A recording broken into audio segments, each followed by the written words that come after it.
Segunda-feira, 6 de novembro de 2023, começa agora o Pix News. Veja os destaques desta edição. Governo de Santa Catarina inaugura 41 leitos em hospital de Itajaí. Hospital e Maternidade Marieta Conder Bornhausen receberam investimento de 134 milhões de reais. Ação voluntária recolhe lixo em praia do Rio Grande do Sul. Cerca de 1 tonelada foi recolhida em Itapuã, em área de preservação. No trânsito, Operação Finados termina com menos mortes e acidentes do que feriado anterior. Marcha para Jesus reúne milhares de fiéis em Florianópolis. Após 8 anos, evento retorna e com atrações nacionais. Passagem de Rafah é reaberta. Local foi bloqueado no fim de semana após bombardeios. Argentinos preparam bastão para o próximo presidente. Segundo turno ocorre no próximo dia 19. Brasil bate recorde nos Jogos Pan-Americanos de Santiago, no Chile. Foram conquistadas 205 medalhas. E no comentário político, o jornalista Tiago Pereira fala sobre reforma tributária e o imposto de valor agregado, que pode ser o mais caro do mundo. Essas e outras notícias a partir de agora no Pix News.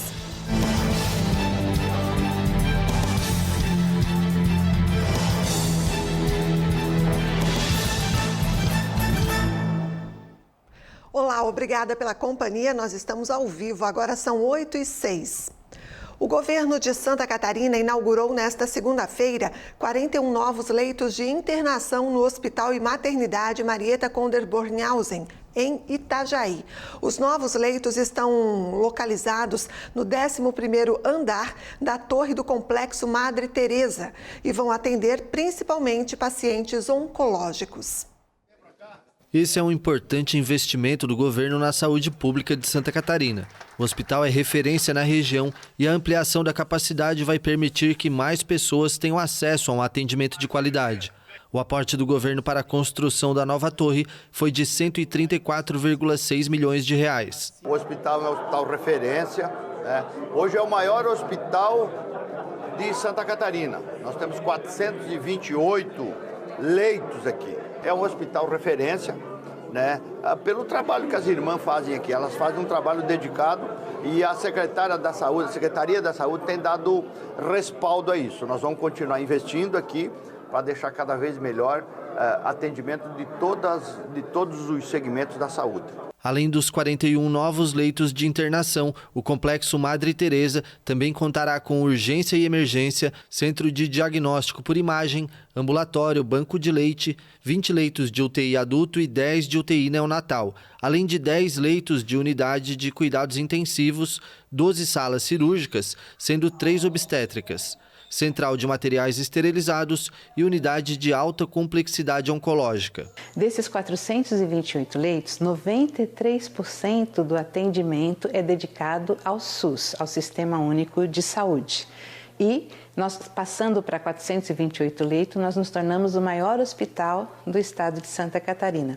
Então, essa data é muito significativa também para nós, enquanto instituição, e acredito que para todo o estado, né? Essa é uma notícia muito positiva para moradores de Itajaí e região. O hospital é um importante centro de atendimento de saúde e a ampliação da capacidade vai contribuir para melhorar ainda mais o atendimento à população. O hospital e a irmã Simone, junto com a equipe, cuidaram de fazer toda a revisão do sistema de ar-condicionado, que foi que atrasou, então, a abertura desses andares. Está previsto agora, já para dezembro, mais um andar de internamento e o centro diagnóstico por imagens, ainda neste ano. E, gradativamente, janeiro e fevereiro, os demais andares, porque tem toda uma preparação da equipe que vai trabalhar também, né?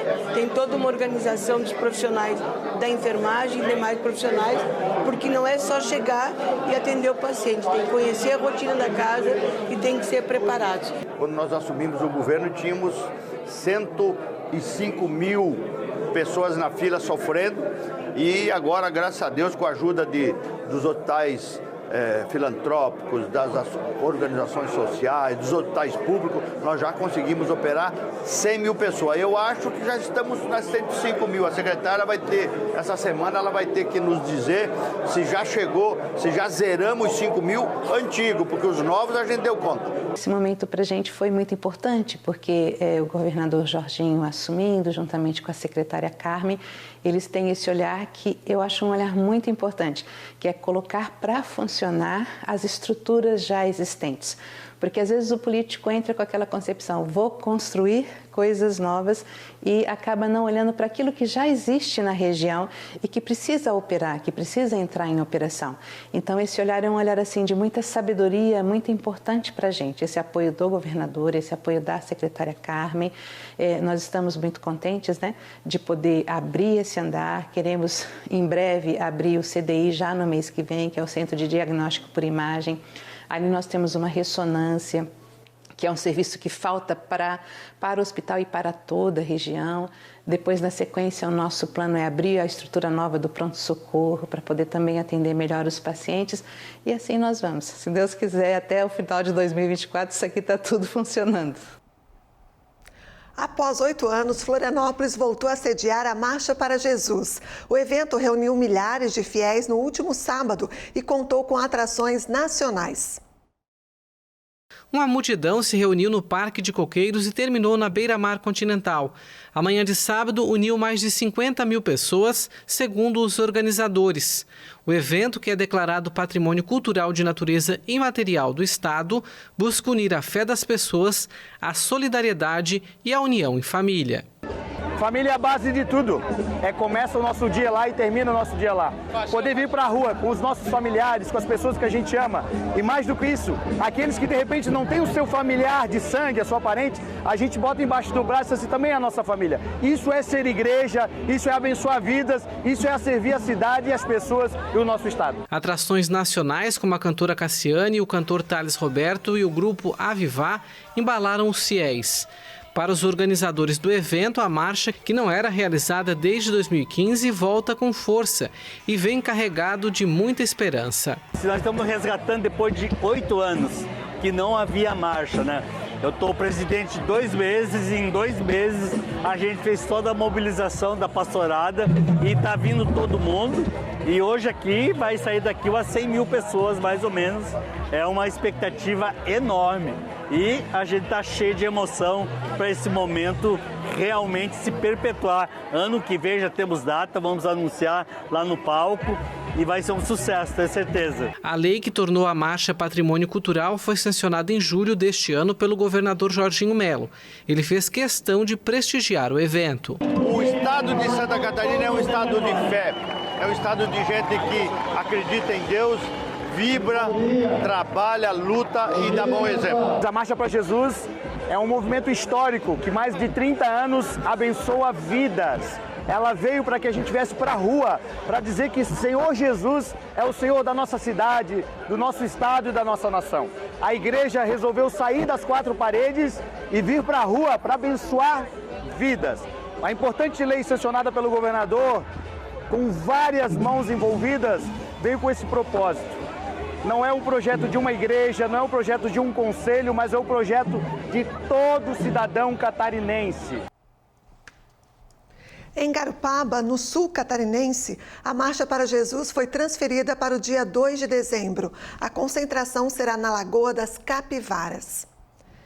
E a partir de hoje, 4 redutores de velocidade passam a funcionar na praça de pedágio de Garuva, na BR-101.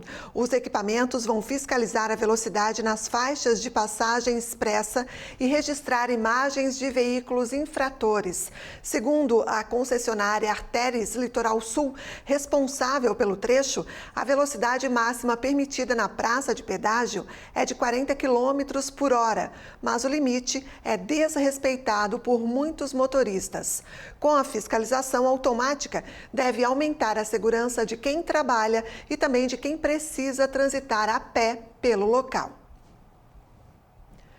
40 estudantes da Rede Estadual de Ensino do Paraná embarcaram na manhã desta segunda-feira para um intercâmbio de 6 semanas na França. Os estudantes selecionados pelo programa Ganhando o Mundo partiram do Aeroporto Internacional Afonso Pena, em São José dos Pinhais, rumo ao país europeu. A iniciativa busca ampliar o repertório cultural e acadêmico dos estudantes, aperfeiçoando o aprendizado do idioma francês. Os intercambistas estudarão na modalidade equivalente ao ensino médio.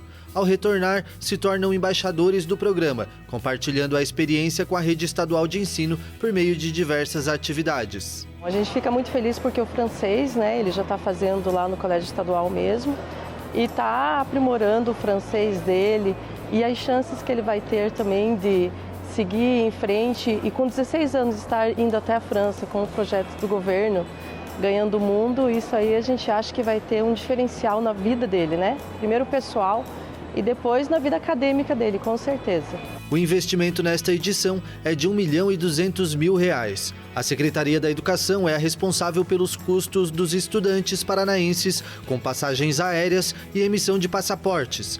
Durante o período de intercâmbio, os alunos irão receber ajuda de custo de R$ 2.400 em 3 parcelas. Está sendo um dia muito especial e muito importante na minha vida, que eu tenho certeza que a partir de hoje minha vida vai ser diferente, eu vou enxergar o mundo de uma outra forma. E essa oportunidade não tenho palavras para descrever o que vai mudar na minha vida. Muito boa. Hoje eu dormi pouco, dormi ansioso, porque é uma mudança, São 11 horas e meia de voo, mas eu estou muito feliz, muito animado também para chegar na França.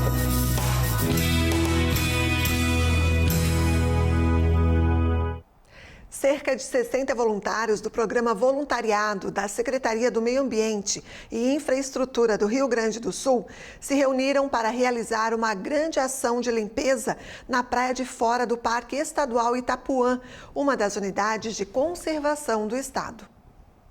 A ação de voluntariado recolheu cerca de 1 tonelada de resíduos sólidos, incluindo sacolas, latas, garrafas e materiais plásticos diversos. A ação, que promove a conscientização e a sensibilidade para a preservação ambiental, faz parte de um programa que prevê ações de educação ambiental com atividades de um dia a serem realizadas entre outubro e março do próximo ano. Com maior extensão de faixa de areia, cerca de 17 quilômetros, a Praia de Fora foi a escolhida para a primeira atividade de limpeza. Os resíduos recolhidos estavam acumulados na orla devido ao grande volume de chuvas dos últimos meses. O material recolhido será destinado a cooperativas do município de Viamão, que poderão comercializar os componentes recicláveis, além de encaminhar as tampinhas plásticas para reaproveitamento em projetos de instituições como o Instituto do Câncer Infantil e a Associação de Familiares e Amigos de Pessoas com Autismo. E ainda nesta edição, Brasileirão 2023, Palmeiras vence mais uma e encosta no líder Botafogo. Balanço da Operação Finados da Polícia Rodoviária Federal aponta redução no número de mortes nas rodovias brasileiras. E você vai ver a seguir, a ativista iraniana ganhadora do Prêmio Nobel da Paz 2023 faz greve de fome na prisão. Tiago Pereira fala sobre a revisão do texto da reforma tributária.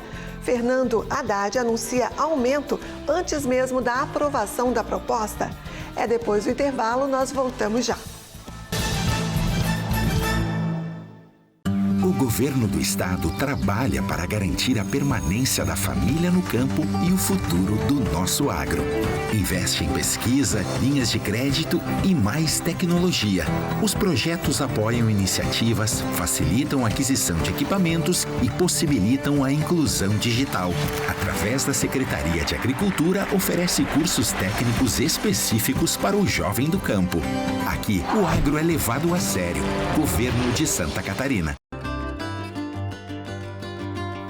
Mel Garden Floricultura e Paisagismo. Serviços especializados em instalações de jardins verticais, buquês para presente, paisagismo interno e externo. Grande variedade de orquídeas, plantas, vasos, fertilizantes, terra e substrato. Na Rua Lajeado 369, bairro Penguirito, em Garopaba.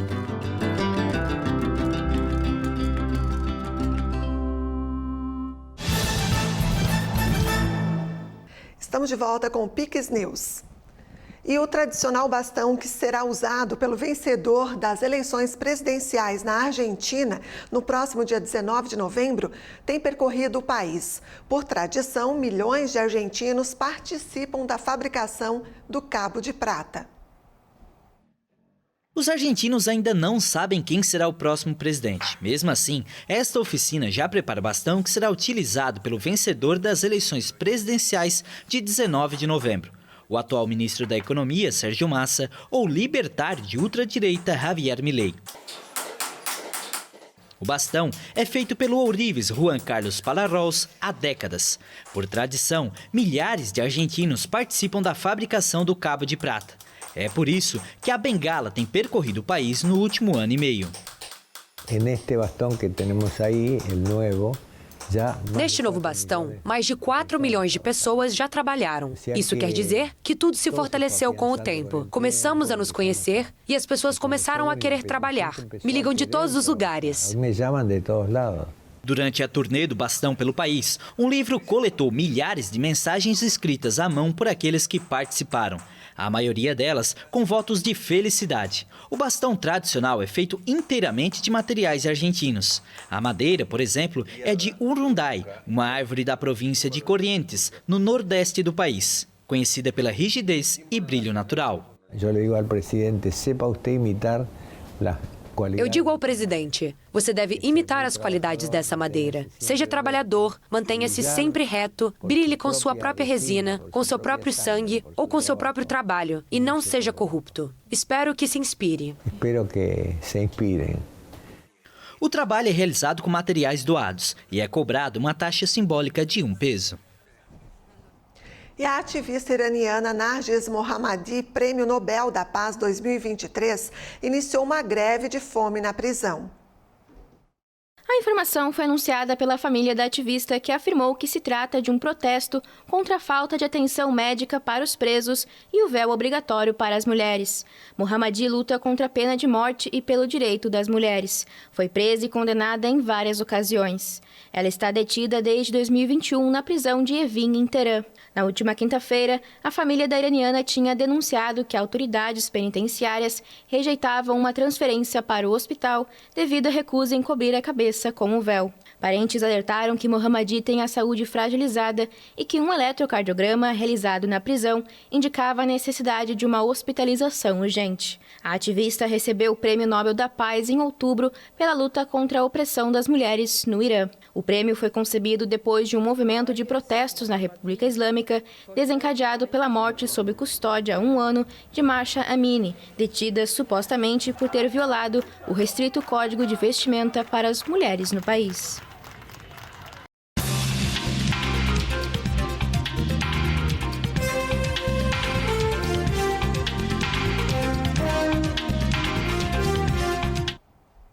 E o ministro da Fazenda, Fernando Haddad, e o relator da reforma tributária no Congresso, o senador Eduardo Braga, se reuniram para discutir o texto que será votado na Comissão de Constituição e Justiça do Senado nesta terça-feira. Em entrevista coletiva, Haddad confirmou que vai haver mudança no texto e estima uma elevação de 0,5 ponto percentual na alíquota do Imposto sobre Valor Agregado, o IVA, em relação ao texto que passou na Câmara, indicando uma alíquota de 27%, uma das mais altas do mundo. É mais aumento chegando no bolso do brasileiro. Será? Assunto para o Tiago Pereira, que está aqui conosco no estúdio. Tiago, bem-vindo mais uma vez. Conta tudo aí pra gente, nos esclareça, porque o que a gente não quer é mais alíquota, mais imposto, enfim, mais para o bolso do brasileiro. Ou, melhor, menos para o bolso do brasileiro. Pois é, boa noite, André, boa noite à nossa audiência. Eu até queria te trazer outra notícia, mas o que eu tenho para hoje é mais impostos, ou seja, de 27%, que já é uma carga alta, com esse 0,5%, a gente chega no 27,5% e pode ser até mais, André. Espera aí que eu já adianto isso aí para vocês. Na coletiva que a André citou, o ministro disse que está tranquilo da segurança do texto, que terá essas revisões e que o governo terá uma maioria boa no Senado e que pretendem promulgar ainda esse ano a emenda constitucional. Horas, fechando o ano, o governo Lula bate o recorde de notícias ruins e de desgoverno, culminando com essa nova notícia de que a reforma tributária será, com toda certeza, a mais cara. com uma das maiores alíquotas do mundo. Essa mudança se dá porque o senador Eduardo Braga incluiu 10 setores, os chamados de atividades com tratamentos especiais. E aí, meus amigos, a conta não fecha. O governo, com uma máquina inchada como está, não teria a arrecadação que precisa e o ponto final é empurrar mais meio ponto percentual no bolso do brasileiro que não aguenta mais pagar impostos. Acha que está ruim? Pois senta, porque vai ser ainda pior. Como o governo não quer e não sinaliza nada a possibilidade de reduzir os gastos, só há uma alternativa: aumentar a carga tributária. Os especialistas já sinalizaram que essa reforma, ao invés de tratar os iguais como iguais, está criando cada vez mais benefícios a grupos que têm mais poder de lobby em Brasília, que são, obviamente, os beneficiados dessa revisão. Esse primeiro anúncio que a Haddad está dando, antes mesmo da reforma ser aprovada, é o primeiro de muitos que estão por vir, porque a reforma deixa essa brecha para esse tipo de manobra, ou seja, quando aumenta aí a arrecadação, ou seja, quando aumentam a despesa e a arrecadação diminui ou ela não chega equivalente, eles aumentam a carga tributária. Imaginem como um rombo de 150 a 170 bilhões previstos para o ano que vem, o Brasil, meus amigos, caminha para o Deus nos acuda, pois para equilibrar as contas, a única saída é aumentar os impostos. Sabe por que eu digo isso? Porque tem estudos que apontam para que haja um equilíbrio na situação atual do Brasil, a taxa de impostos deveria ficar entre 30% a 35% se o governo não desacelerar os gastos. E Lula já disse que não vai cortar. Uma depressão para a economia brasileira que, se concretizar, caminha para uma alta de desemprego que reduz a carga tributária e assim entra num ciclo vicioso. Isso é um prognóstico do futuro, tá, meus amigos?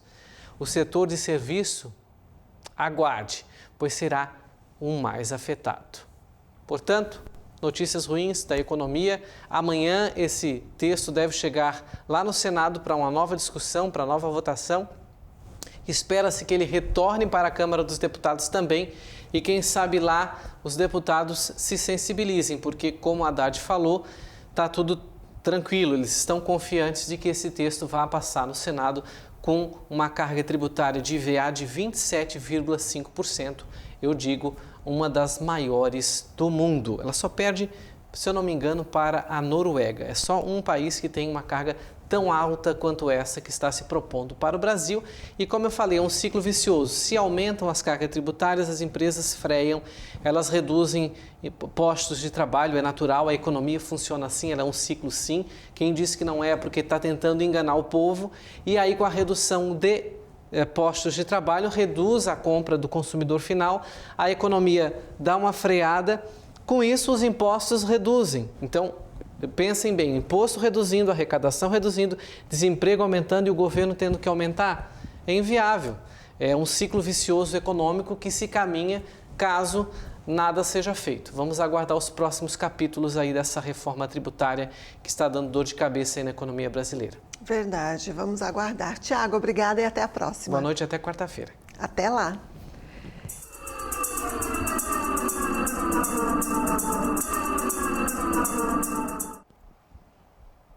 E a passagem fronteiriça de Rafah, que liga a faixa de Gaza ao Egito, foi reaberta nesta segunda-feira. O local foi liberado na semana passada, mas bloqueado no final de semana após bombardeios.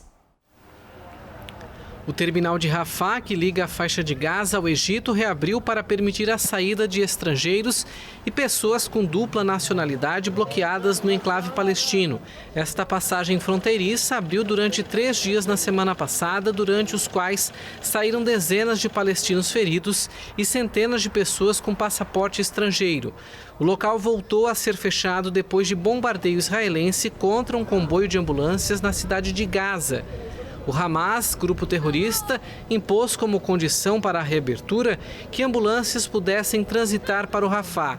Fontes do governo do Hamas disseram que a passagem foi reaberta depois de um acordo com Israel, mediado pelo Egito, para permitir a transferência de 30 feridos. 6 ambulâncias chegaram ao lado egípcio da passagem, levando palestinos feridos para serem transportados a hospitais. A retirada dos cidadãos estrangeiros bloqueados no território também deve ser retomada. O secretário de Estado americano, Antony Blinken, visita a Turquia nesta segunda-feira. Segundo ele, os Estados Unidos trabalham de maneira muito ativa para levar mais ajuda a Gaza. Ao mesmo tempo, o presidente do Irã, Ebrahim Raisi, acusou os Estados Unidos de encorajar Israel a matar palestinos. O chefe da diplomacia dos Estados Unidos, Antony Blinken, desembarcou em Ankara após uma viagem pelo Oriente Médio para abordar a guerra entre Israel e o movimento terrorista Hamas. O secretário de Estado garantiu que os Estados Unidos estão buscando mais ajuda para o território palestino. Estamos trabalhando, como eu disse, de forma muito agressiva para levar mais assistência humanitária a Gaza e temos maneiras muito concretas de fazer isso. Acho que vamos ver nos próximos dias que a assistência pode se expandir de forma significativa para que chegue a mais pessoas que dela precisam, bem como garantir que as pessoas continuem saindo de Gaza. Também na segunda-feira, o presidente do Irã, Ebrahim Raisi, afirmou que o que está acontecendo em Gaza é um genocídio com o apoio dos Estados Unidos e de outros países.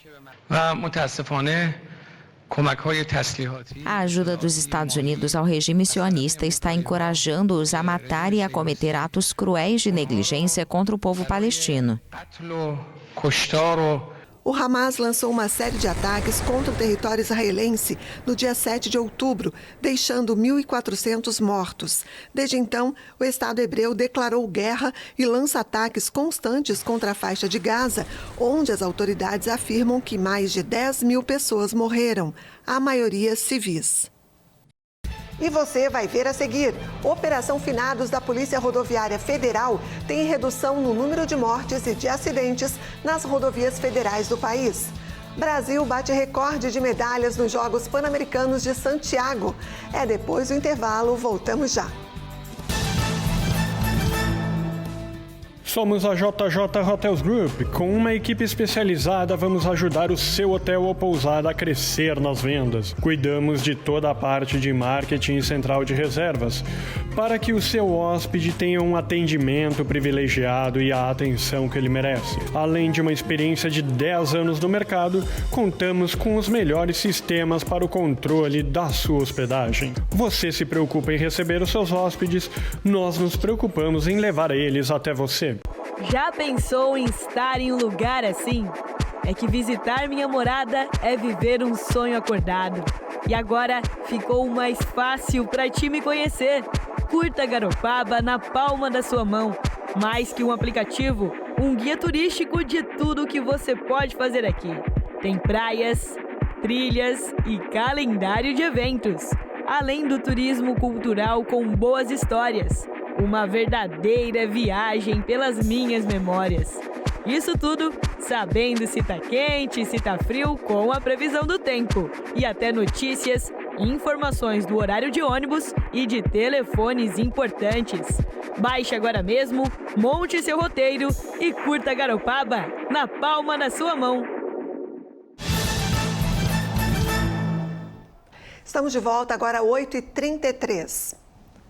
A Polícia Rodoviária Federal encerrou à meia-noite de domingo a Operação Finados 2023, que iniciou no último dia 1º. Nos 5 dias de operação em todo o país, a Polícia Rodoviária Federal registrou redução nos índices de acidentes em comparação com o último feriado prolongado, o de Nossa Senhora Aparecida. Foram contabilizados 861 acidentes, sendo 236 graves, que resultaram em 931 pessoas feridas, uma redução de 4,8% e 56 mortes, uma queda de 29%. O trabalho da Polícia Rodoviária Federal durante a Operação Finados 2023 contou com um incremento nas equipes de mais de 11 mil agentes, distribuídos ao longo dos 70 mil quilômetros de rodovias federais do país.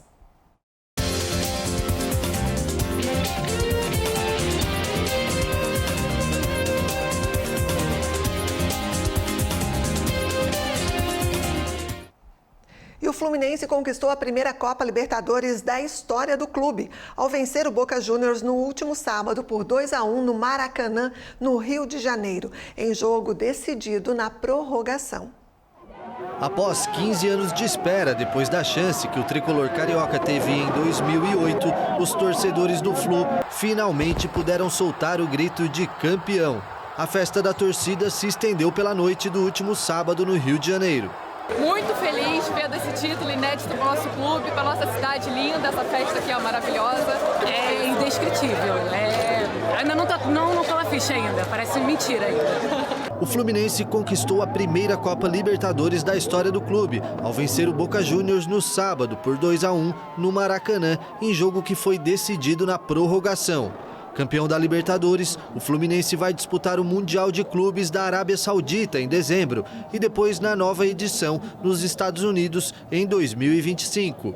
O time também se classificou para a final da Recopa Sul-Americana no ano que vem contra a LDU e conquistou uma vaga direto na fase de grupos da Libertadores do próximo ano. E a festa da torcida tricolor ainda continua, né? Parabéns ao Fluminense pela conquista. A vitória veio na prorrogação e quem traz mais informações é o nosso repórter Vinícius Pacheco, que está aqui comigo. Foi um jogo que teve de tudo, né, Vini? Boa noite para você. Boa noite, Andréia. Boa noite a todos que nos assistem. Um jogo que teve de tudo. Teve gol do artilheiro, teve gol de empate, teve gol de quem tanto a torcida esperava, o herói, né? Teve expulsão do herói também. De tudo quanto é lado, né? Que se esperava. Mas o importante é, ganhou quem propôs o melhor futebol desde o início da competição. E é isso que a gente vai falar agora. Venceu o Fluminense propondo um jogo ofensivo, ao contrário do que o Boca Juniors fez durante toda a competição, que até chegar na final não venceu nenhum jogo no tempo normal, foi só nos pênaltis. E corria-se sim o risco do Fluminense ir também para os pênaltis e aí a chance ficaria nas mãos do Romero, que levou o Boca Juniors até essa final da Libertadores que buscava ser hexacampeão, mas não foi dessa vez. A gente vai mostrar para vocês como que foi o jogo, os gols da partida. O jogo começou com o artilheiro da competição marcando o Germancano. Germancano recebendo aí na grande área, ele que não desperdiça, é jogador de poucos toques na bola, mas de fazer muitos gols. Germancano comemorando, tem que sim comemorar, afinal de contas, a primeira vez o tricolor carioca levantando a taça. Depois o Advíncula empata o jogo já no segundo tempo. A defesa do Fluminense deu muito espaço aí, né? Deixou ele bater, deixou ele ter espaço e conseguiu tirar bem do goleiro Fábio. Depois o jogo foi para a prorrogação, a torcida já estava sem esperanças em alguns momentos porque podia ir para os pênaltis, mas o herói, ele recebendo aí de prima aquele chute na veia, bonito de se ver, tem que mostrar outra vez. Eu acho que muitos torcedores vão colocar este gol com certeza num quadro, né? Porque foi muito bonito e trouxe para todos os torcedores aquele espírito, né? Que saía aquela coisa ruim das costas, aquele peso de não conseguir desde 2008, quando perdeu para a LDU nos pênaltis, um baita jogo do Thiago Neves, mas dessa vez conseguiu acabar com tudo isso, acabou a sina do Fluminense não ser campeão da Libertadores e agora vai ter duas oportunidades também de ser campeão mundial com o Fluminense trazendo esse título para o Brasil. Afinal de contas, vai agora competir no próximo ano o Mundial de Clubes e também se classificou junto com Palmeiras, Flamengo, para o Mundial que vai ocorrer em 2025, um novo formato que a FIFA está montando. Um prato cheio para a torcida tricolor, então, né? Um prato cheio. Claro que tinha muito secador no país, mas eu acho que todo mundo ficou dividido entre torcer para os argentinos ou torcer para o tricolor paulista, o tricolor carioca. Mas o importante é que esse título continuou no país, os 5 seguido para o Brasil, né? Então 2 com o Flamengo, 2 com o Palmeiras e agora o 5º ficando aqui no Brasil com o Fluminense. Legal, Vini. Você lembrou muito bem. Foi Brasil e Argentina em campo no último sábado pela Libertadores, né? Exatamente. E, Andréia, além da gente ter Brasil no final da Libertadores, a gente também teve no Pan-Americano.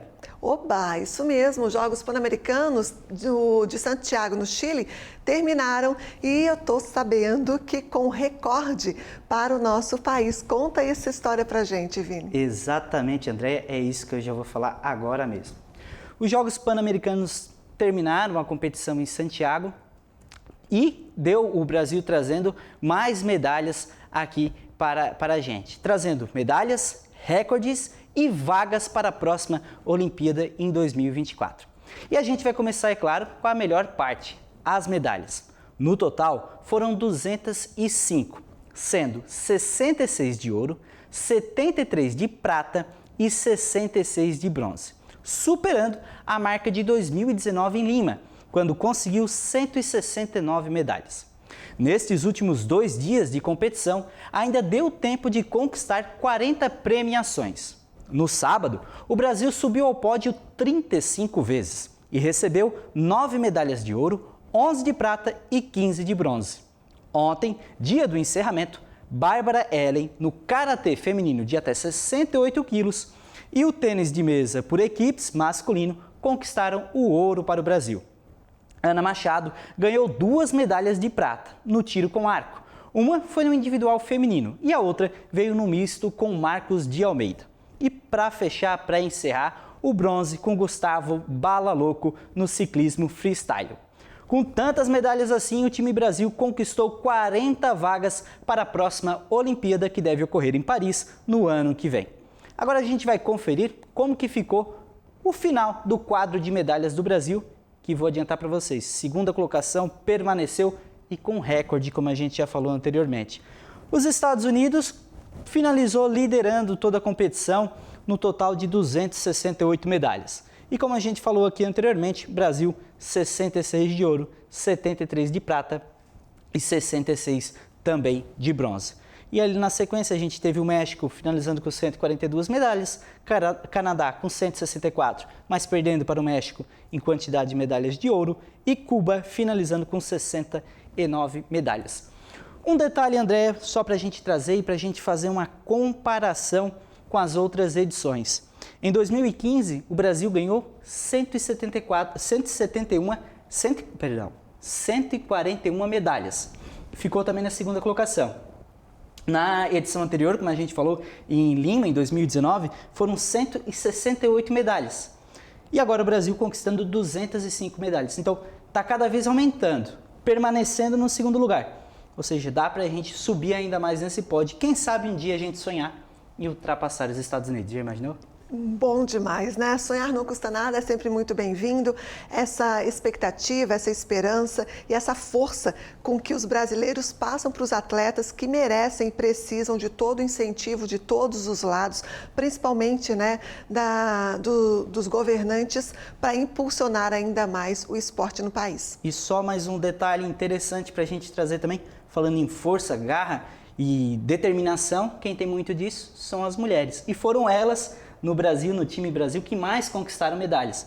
No total foram 95, 3 medalhas a mais do que os homens, mas é a mais do que os homens. Então foi 95 para as mulheres, 92 medalhas para os homens e no grupo misto, né, no total foram 18 medalhas para as competições que tinham homens e mulheres competindo juntos. Que legal, parabéns, né? Parabéns para todos eles, os atletas, parabéns para todos os envolvidos, direto e indiretamente, parabéns para o país. E nós falamos sobre 2 competições continentais, Libertadores da América e Jogos Pan-Americanos. E tem uma competição nacional que está pegando fogo literalmente, que é o Botafogo perdendo quase que a liderança, André. Está quase perdendo a liderança. Chegamos agora na 32ª rodada e o Botafogo está se apagando no finalzinho, correndo o risco de perder a taça. Ele que chegou a estar com 13 pontos à frente, agora está perdendo um pouquinho espaço no campeonato e a gente vai contar para vocês como que isso está acontecendo. Primeiro vou mostrar para vocês os jogos de sábado, que daí sim começou a dar o frio na barriga do torcedor do Botafogo. Olha só o que aconteceu no sábado. Tivemos o Atlético Mineiro e o América Mineiro empatando em 1-1, Clássico Mineiro. Depois, aí sim interessa para o torcedor do Botafogo, Palmeiras ganhando do Atlético Paranaense e o Grêmio ganhando do Bahia. Esses 2 times estão na competição direta por tirar o título do Botafogo. E a gente vai mostrar para vocês como que foi o jogo do Grêmio e Bahia.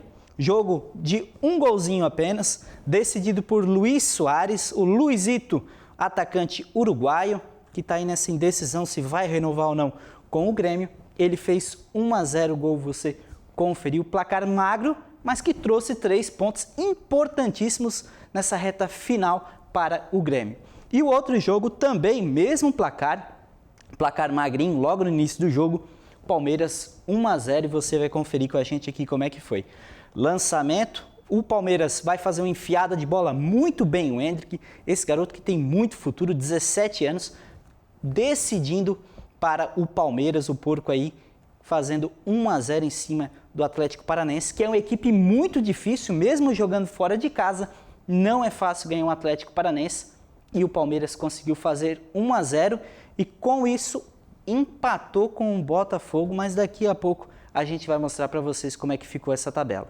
Primeiro, a gente vai mostrar os jogos de domingo. Olha só como é que ficou os resultados.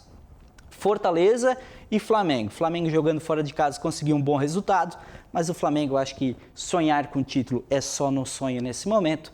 Curitiba e Goiás. O Goiás conseguiu um bom resultado em cima do Curitiba, ganhando de 1-0. Curitiba, essa instabilidade, faz jogos que improváveis, ganhando, por exemplo, do Internacional e perdendo para o Goiás em casa. E aí sim, começa, né, o Internacional, jogos que interessam lá na parte de baixo. Internacional ganhando do Cruzeiro por 2-1 lá em Minas. E o Bragantino ganhando do Corinthians, também jogo importantíssimo lá na parte de cima. Primeiro a gente vai mostrar para vocês o jogo entre Cruzeiro e Internacional. A gente vai mostrar aí para vocês um jogo que interessa lá na parte de baixo e daqui a pouquinho vocês vão entender por quê. Jogo de Cruzeiro e Internacional, quem vai abrir o placar é o Maurício, também na pequena área. O time aí do Internacional abrindo o placar. Depois, o Internacional faz 2-0. Boa jogada do Internacional, partindo de fora da área, batendo num canto sem chances. Depois o Internacional mexeu muito mal, sofreu o pênalti. Aí o Bruno Rodrigues, ele sofreu, ele mesmo vai bater, bate no meio. Uma pressão danada do Cruzeiro ali no finalzinho do jogo. Várias bolas na trave. O Internacional mexeu mal. Novamente o Kudê, tirando o miolo do meio de campo ali, importantíssimo para o time colorado. E aí o time fica sem a bola, fica perdido. Tomou uma pressão que poderia até ter empatado o jogo no finalzinho.